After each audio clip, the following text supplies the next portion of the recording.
I mean, I see great exhilaration in this country, which suffered under half a century of horrendous brutality, of a government that conducted a campaign of state terror against its own citizens, that killed more than 500,000 of them, even in the period since the uprising, not even counting all the people that it tortured and brutalized and drove off in the years before 2011. And people are exhilarated now for the first time to be in a free Syria. So there's great excitement. On the other hand, I hear from families, every one of which has a missing relative. In so many cases, with no idea when and where they died, only that they disappeared from their work, from their home, from somewhere in between, into this machinery of death.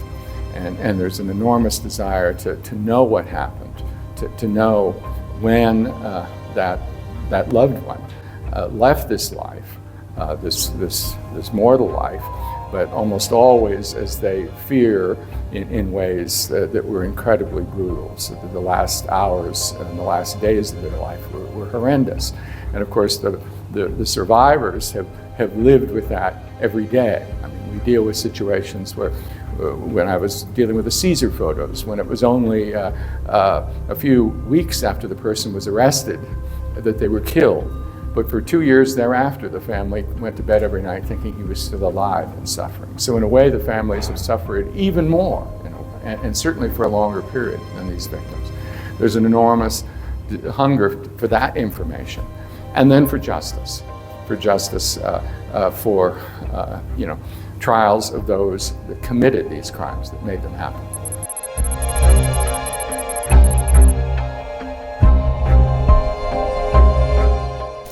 Yeah, I'm absolutely confirmed in that, and the fact that this regime eventually lost such support that it had nothing but a small army of conscripts and no one that would fight for them was the way in which we had isolated this regime, even though there were political efforts by many countries, some in the region, that wanted to normalize and to bring Assad back, even after all of the crimes that he committed, back into acceptance in the international community.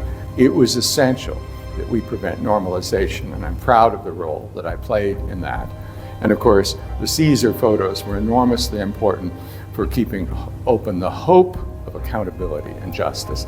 And the fact that we were able to use that evidence and other evidence that was gathered, like by this group, the Commission for International Justice and Accountability that I chair, that brought out more than 1 million pages of documents so that we could convict people like the interrogator of Unit 251, Colonel Anwar Raslan, and sentence him to life in Germany, or charge, as we have and detain Samir Othman Sheikh, the former governor of Deir ez-Zor, also the former warden of Adra prison.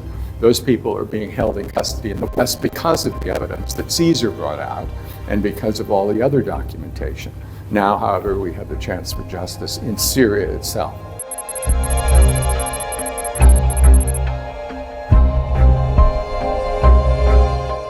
Absolutely, and we've had other cases. I myself worked in a court in West Africa that tried the president of a neighboring country that was responsible for crimes in the small country of Sierra Leone, referring to President Charles Taylor of Liberia. He had been allowed to go into exile, but eventually 3 years later we brought pressure, international pressure, on the country that had provided him a safe haven, and he was transferred to justice and eventually convicted of 11 counts of war crimes and crimes against humanity and sentenced to 50 years, which will have him in prison for the rest of his life. We had Milosevic, the president of Yugoslavia, that no one would ever thought be brought to justice. And if you build pressures on countries, particularly when they're not dealing with their own leaders, you can bring those people to justice. And of course, there are many others beyond Bashar al-Assad that are responsible for these crimes, and they should be chased wherever they are and brought to justice.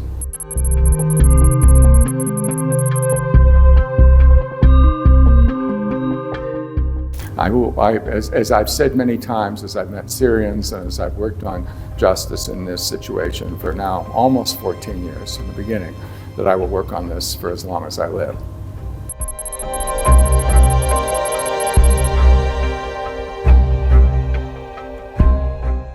Well, the international community should help rebuild Syria, and I believe that it will be possible to develop a path for that. Obviously, at the moment, this happened very suddenly for the international community. There's questions they raise about those that are involved in the transitional government. You know, I've had good experiences with our programs in SETF, in northwest Syria, in Idlib, and elsewhere, working with some of these same individuals. So I think there's a real potential for there to be a reconciliation between them and countries from around the world, and look forward to first the international community assisting in the process of establishing truth in terms of the missing, in terms of the crimes, and justice, accountability for those that committed the crimes, but also helping rebuild this country and to make it, help it make with the Syrian people a country that believes and follows the rule of law and that has democratic principles. The people themselves rule rather than dictators or inherited rulers.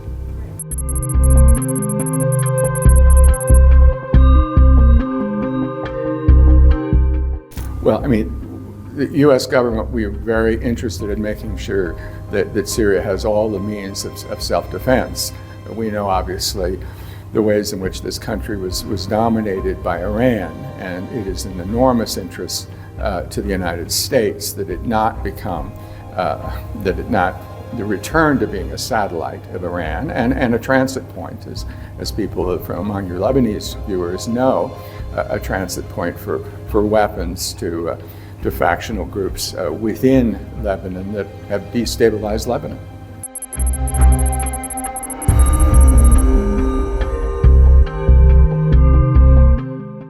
Well, I mean, I've done prosecutions at the international level and dealt with situations like the Rwanda genocide, where I was a prosecutor at the international court that the UN established in East Africa to try those responsible for the murder of 800,000 men, women, and children in only 100 days in 1994. So I committed to the interests of the victims like those that I met in that situation, and saw what was happening in Syria is very much like that. Indeed, we have in Syria the worst atrocities of the 21st century. This is like our Rwanda or like our Holocaust in this century. And you know, whenever I work, whenever I do things, I think of those that have been lost. I think of people that I met, like my good friend Mazen Hamada, you know, who I spent many days with in the West after he escaped this country and went to the Netherlands.